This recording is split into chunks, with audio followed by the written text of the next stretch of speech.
கிறிஸ்துவில் மிகவும் பிரியமானவர்களே, தினம் ஒரு தூதன் வழியாக உங்களை சந்திப்பதிலே பெரும் மகிழ்ச்சி. இந்த நாளிலே சங்கீதங்களின் புஸ்தகம் 54:7. அவர் எல்லா நெருக்கத்தையும் நீக்கி என்னை விடுவித்தார். என் கண் என் சத்துருக்களின் சரி கட்டுதலை கண்டது என்று. அன்புக்குரியவர்களே, இந்த வார்த்தை கேட்டுக்கொண்டிருக்குதான் நம்முடைய யாவருடைய வாழ்க்கையிலுமே பலவிதமான நெருக்கங்களையும் போராட்டங்களையும் உபத்திரவங்களையும் பிரச்சனைகளையும் சந்தித்தவர்கள்தான். ஆனால் இந்த தெய்வ மனுஷன் சொல்லக்கூடிய காரியம் என்னன்னா, அவரும் அதை சந்தித்தார். உண்மைதான், சந்தித்து கொண்டு தான் இருந்தார். ஆனால் இவருடைய விசுவாசமான வார்த்தை என்னன்னா, அவர் எல்லா நெருக்கத்தையும் நீக்கி என்னை விடுவித்தார் என்று.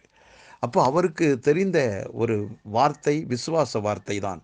அந்த வார்த்தையின்படி பார்க்கும்போது எனக்கு நெருக்கம் இருந்துச்சு. அந்த நெருக்கத்திலிருந்து கர்த்தர் என்னை விடுவிச்சிட்டார். அடுத்து என்ன நடக்கப் போகிறது என்றால், என்னுடைய கண் என்னுடைய சத்துருக்களின் நீதி சரிக்கட்டுதலை காண்கும். அதாவது எதிரிகளின் வீழ்ச்சியை என் கண்ணார நான் கண்டேன் என்று சொல்லுகிறார்.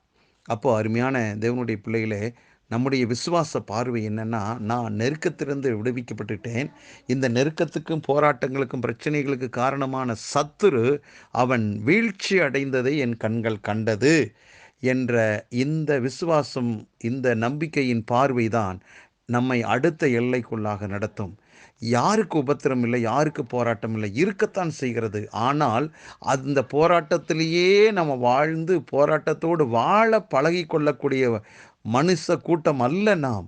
நாம் முற்றிலும் வேறு பிரிக்கப்பட்டவர்கள், முற்றிலும் ஜெயங்கொள்கிறவர் நானும் நீங்களும். இரத்தத்தினால கழுவப்பட்டவர்கள், நீதிமான்கள். நாம் எதற்கும் அடிமைப்பட்டவர்கள் அல்ல. ஆகவே சத்துருவின் மூலமாக வரக்கூடியதான அத்தனை போராட்டங்களிலும் தைரியமாக சொல்லுங்கள், அவன் வீழ்ச்சி அடைந்ததை என் கண்ணார நான் கண்டேன் என்று பாருங்கள். அப்படிப்பட்ட விசுவாச பார்வையிலே பார்க்கிற போது அது நிச்சயமாக ஜெயம் எடுக்கும்.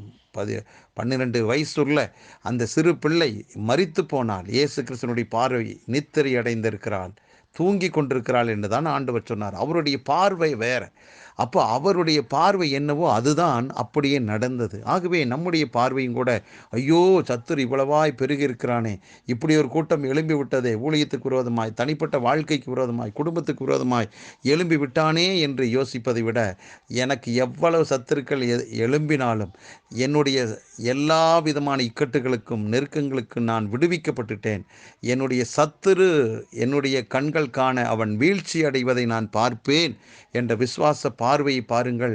உங்களை கிறிஸ்துவுக்குள்ளாக திடப்படுத்தி கொள்ளுங்கள். அடுத்து உங்களுக்கு பெரிய திறந்த வாசல், பெரிய திருப்புமுனை உங்களுக்காக காத்திருக்கிறது.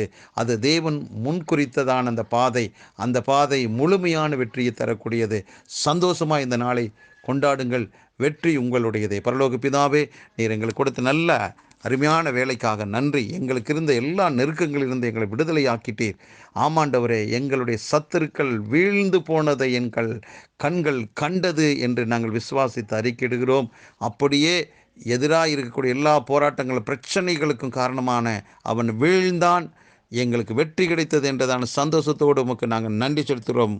இந்த வார்த்தை கேட்டுக்கொண்டிருக்கிற ஒவ்வொருடைய வாழ்விலும் முழுமையான வெற்றியை அடைந்து மகிழ்ச்சியாய் வாழ்வார்கள்.